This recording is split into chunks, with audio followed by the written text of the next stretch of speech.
चलिए बेटा, अब हमें क्या देखना है। हमने पढ़ लिया है कि डाटा क्या होता है, डेटा हैंडलिंग क्या होती है। In previous classes we have learn ना, पहले वाली क्लासों में हम पढ़ चुके हैं।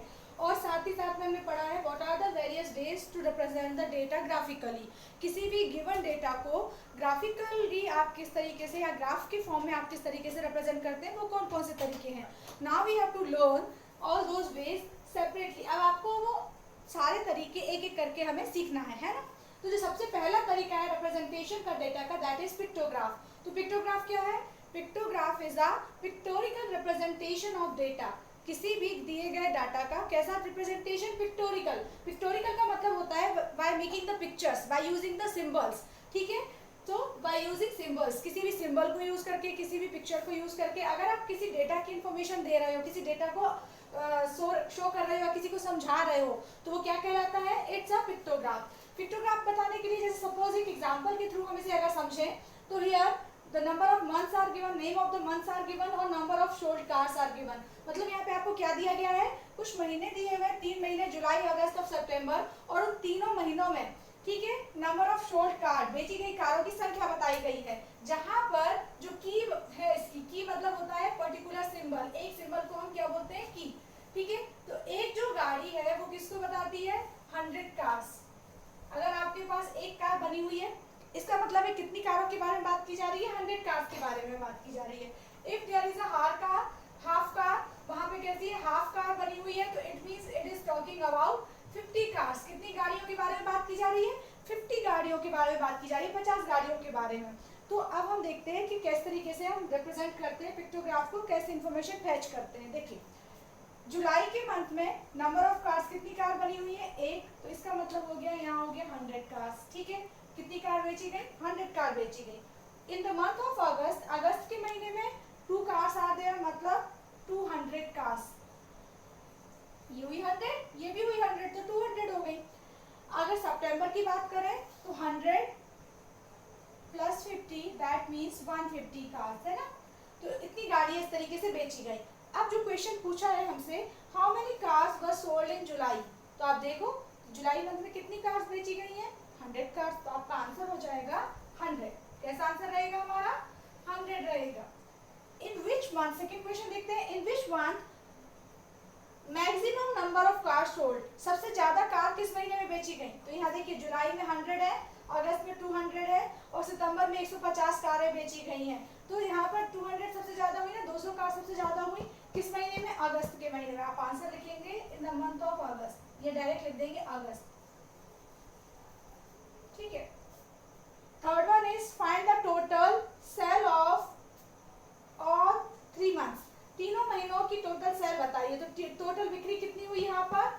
100 प्लस 200 प्लस 150, तो 150 ये हो गया 100, 200 प्लस 150, 150 ये हो जाएगा 2 और प्लस 300, 300 प्लस 150 कितना हुआ? 450।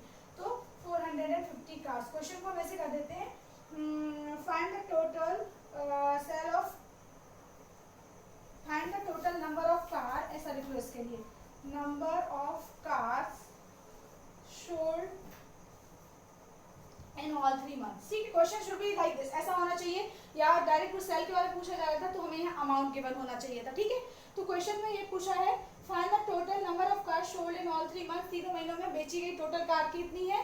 तो हमने उनको प्लस कर दिया तीनों को, आंसर आ गया आपका 450 cars. Are you getting my point? समझ में आ रहा है आपको? तो ये तरीका होता है by using the pictograph, pictograph को यूज करके किसी भी इंफॉर्मेशन को रिप्रेजेंट करना, किसी भी डेटा को रिप्रेजेंट करना। आप इस डेफिनेशन को नोट डाउन कर लीजिए और you should note down the example 2, then we will learn about the bar graph. चलिए, now the second graph that is bar graph. तो हम सीखते हैं बार ग्राफ के बारे में। बार ग्राफ क्या होता है? आपको फिगर में दिख रहा होगा ना। तो सच टाइप ऑफ मेथड, ठीक है, ऐसा ग्राफिकल रिप्रेजेंटेशन जिसमें हम क्या करते हैं? Representing the information in the form of rectangular bars. ठीक है, यहाँ पर हम इंफॉर्मेशन किस फॉर्म में रिप्रेजेंट करते हैं, किस तरीके से रिप्रेजेंट करते हैं? In the form of vertical bar. Vertical ये बार है, रेक्टेंगुलर आयत की शेप के ये बार है। ठीक है, और वर्टिकल मीन्स ऐसे खड़े हुए हैं हमने इस तरीके से, और इस तरीके से भी आप रिप्रेजेंट कर सकते हो, बिल्कुल। ठीक है, तो आप वर्टिकल या हॉरिजॉन्टली कैसे भी आप इसकी इंफॉर्मेशन को रिप्रेजेंट कर सकते हो, but generally we are using the way it is vertical bars. ठीक है, हॉरिजॉन्टल बार्स के थ्रू भी आप रिप्रेजेंट कर सकते हो और वो भी एक सही तरीका होता है। ऊपर, representation of information in the form of the rectangular bar where the bars are uni-width. बार कैसे होते हैं? uni-width होते हैं, मीन्स इसकी जो चौड़ाई होती है वो कैसी होती है? एक जैसी। अगर ये 1 सेंटीमीटर है तो ये भी 1 सेंटीमीटर होगा, ये भी 1 सेंटीमीटर होगा और ये भी 1 सेंटीमीटर होगा, विथ इक्वल डिस्टेंस। इनके बीच की जो डिस्टेंस होती है वो भी कैसी होती है? बिल्कुल एक जैसी होती है, इक्वी डिस्टेंस होते हैं। क्लियर हुआ ये आपको? ठीक है। और यहाँ पर जो इनकी हाइट होती है, this height is the proportional to the change in the values. जो वैल्यूज आपको जिन वैल्यूज में चेंज बताना है तो ये इसकी हाइट के थ्रू आप दिखा सकते हो। ठीक है। चलिए suppose we take the example, एक एग्जांपल ले लेते हैं हम। इसमें क्या है, ये आपका वाई एक्स हो गया, ये आपका एक्स एक्सिस हो गया। तो एक्स एक्सिस पर हम शो कर रहे हैं एकेडमिक ईयर, ठीक है, जो सेशन होता है ना, कि हर साल एक नया साल होता है ना, एकेडमिक सेशन होता है। तो ये 2003 से 4 है, ये 2004 से 2005, 2005 से 2006 और ये 2007 से 2008 है। उस सेशन में number of students admitted in the class 8 class में एडमिशन लेने वाले नंबर्स जो स्टूडेंट्स हैं उनके नंबर्स दिए हुए हैं वर्टिकल एक्सिस पर, वाई एक्सिस पर। देखिए जैसे 2003 और 4 में कितने बच्चे थे? तो 50 स्टूडेंट्स थे। आपसे पूछा जाए how many students were there in session 2004 और 5, 2004-5 सेशन में कितने बच्चे थे? तो आप यहाँ से बता दोगे 25 बच्चे थे। जितनी हाइट होती है उतने आप बता दोगे। ठीक है। तो in which session the maximum number of students were there in class 8, किस सेशन में, किस साल में सबसे ज़्यादा बच्चे थे क्लास 8 में? तो हम यहाँ देख के बता सकते हैं 100 स्टूडेंट थे किस ईयर में? 2005 और 6 में। तो आप बहुत आसानी से इसमें भी क्या कर सकते हो, गिवन इन्फॉर्मेशन को पहचान सकते हो और उसके बेसिस पे अगर आपसे क्वेश्चन आंसर भी पूछे जाए तो आप उनको बता सकते हो। क्लियर हुआ आपके लिए? चलिए इसको आप लिख लीजिए फटाफट।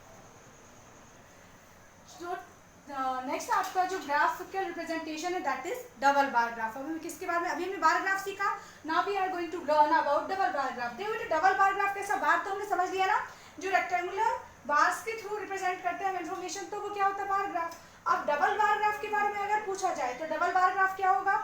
एक बार के साथ एक पैरेलल बार और होता है जिसके साथ हम जो इन्फॉर्मेशन होती है उसको रिप्रेजेंट करते हैं।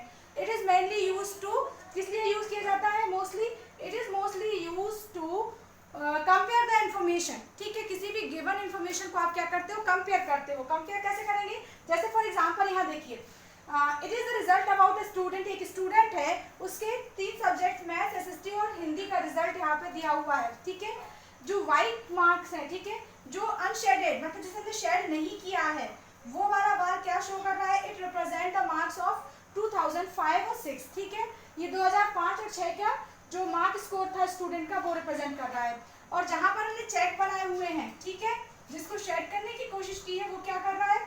वो है the score of the student of year 2007 और 2008, 2007 और 8 का बच्चे का रिजल्ट है। ठीक है, देखो हम देखते हैं मैथ्स में ईयर 2005 और 6 में उसको कितने मार्क्स थे? 30 मार्क्स। और 2005-6 के बाद 6-7 मतलब 2 साल के बाद जब 7 और 8 वाला सेशन आया तो 2 साल में उसने इतनी मेहनत कर ली कि मैथ्स में उसके कितने मार्क्स मिले हैं? आउट ऑफ 100 मार्किंग की गई है तो 70 मार्क्स मिले। कितने मार्क्स मिले हैं? 70। ऐसे ही आपको भी धीरे धीरे प्रोग्रेस करते रहनी है। ठीक है, एसएसटी में लास्ट ईयर अगर उसको 2005 में प्रीवियस लास्ट बिफोर 2 इयर्स उसको 50 मार्क्स थे। ठीक है, तो अब उसके 55 मार्क्स है, थोड़ा और मेहनत की जरूरत थी उसको। और हिंदी में कितने मार्क्स हैं? पहले 45 थे और अब उसके 50 मार्क्स है ईयर 2007 और 8 में। तो हिंदी में भी इतनी ज़्यादा उसकी प्रोग्रेस नहीं हुई है। मतलब मैथ्स में तो बॉय या गर्ल जिसका भी रिजल्ट है तो the student is too good now. अब मैथ्स में बच्चा बहुत अच्छा हो गया है। Similarly you have to learn. आप क्या कर सकते हैं बेटा, इस चीज़ को बहुत अच्छे से सीखने के लिए आप अपने लास्ट 2 इयर्स का रिजल्ट क्या कर सकते हो? इस तरीके से डबल बार ग्राफ के थ्रू कंपेयर कर सकते हो। And definitely you should do it. आपको करना चाहिए ताकि आप क्या होगा, जितना हम प्रैक्टिस करते हैं, जितना हम प्रैक्टिकली सीखते हैं, वो चीज़ें हमें ज़्यादा अच्छे से लर्न हो जाती हैं और वो चीज़ें, वो कॉन्सेप्ट हमें बहुत ज़्यादा क्लियर होते हैं। ठीक है, तो what you have to do, आप इसको तो नोट कर लीजिए डेफिनेशन को, पर जो इसके एग्जाम्पल आप देंगे तो एग्जाम्पल आप अपने लास्ट ईयर का रिजल्ट और बिफोर लास्ट ईयर रिजल्ट मतलब लास्ट 2 इयर्स के रिजल्ट को कंपेयर करके ग्राफ बनाएंगे। क्लियर हो रहा है आपको? डेफिनेशन आप यही नोट कीजिए, लेकिन एग्जाम्पल आपको अपना खुद का देना है, ग्राफ आपको अपना खुद का बनाना है। इसी पैटर्न पर, इसी बेसिस पे बना लीजिएगा। ओके, चलिए लिखिए। The next chart it is pie chart. दूसरा चार्ट क्या है हमारा? Pie chart. पाई चार्ट क्या होता है? एक सर्कुलर चार्ट। किसी भी डेटा को आप रिप्रेजेंट करते हो in the form of a circle, एक सर्कल के फॉर्म में, ठीक है।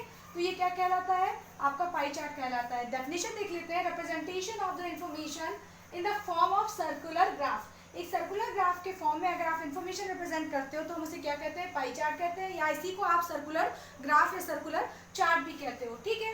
अब यहाँ जो इन्फॉर्मेशन होती है shows the relationship between the whole and it part. ये इन्फॉर्मेशन जो होती है ये किसके बारे में रिलेशनशिप बताती है? जैसे सर्कल है तो पूरा होल हो गया और उसके पार्ट्स कर दिए आपने, तो ये उसके बारे में क्या बता रही है? आपको इन्फॉर्मेशन बता रही है। The circle is divide in the form of sectors. मतलब अगर ये सर्कल है तो इस सर्कल के जितने भी पार्ट्स आप कर रहे हैं, ये सारे parts, each one part is known as the sector of the circle. क्या कहते हैं इसे? हम सेक्टर कहते हैं। और जो सेक्टर होता है इसको मेजर करके ही हम बता पाते हैं कि जो चेंज हुआ है या जो इन्फॉर्मेशन रिप्रेजेंट की जा रही है वो किस तरीके से रिप्रेजेंट की जा रही है। समझ में आ रहा है? देखिए जैसे यहाँ पर suppose there are 100 student in the class में 100 बच्चे हैं, तो उनमें से जो 25 पीपल हैं, 25% पीपल है वो क्या पसंद करते हैं? केक खाना पसंद कर रहे हैं वो स्टूडेंट्स, जो 25% पीपल है। और 12% ऑफ दोज आर, ठीक है, बिस्किट्स, उनको बिस्किट पसंद है। और 76% को क्या पसंद है? फ्रूट्स या फल खाना पसंद है, ठीक है। तो हमने ये रिप्रेजेंटेशन किया ना, ये जो ईच वन पार्ट है it is known as the sector. ये हर पार्ट क्या कहलाता है? सेक्टर कहलाता है, सेक्टर ऑफ द सर्कल कहलाता है। समझ में आ रहा है आपको? और it is proportional to the change of the information. Sector क्या है? इट इज डायरेक्टली प्रोपोर्शनल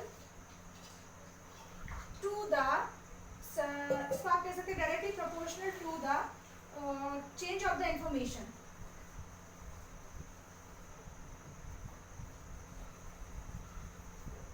ये इंफॉर्मेशन में चेंज का कैसा रहता है? डायरेक्टली प्रोपोर्शनल रहता है, ठीक है। समझ में आ रहा है आपके लिए? चलिए आप ये डेफिनेशन लिख लीजिए और फिगर ड्रॉ करके उसे एक्सप्लेन कर दीजिए एक बार, ठीक है।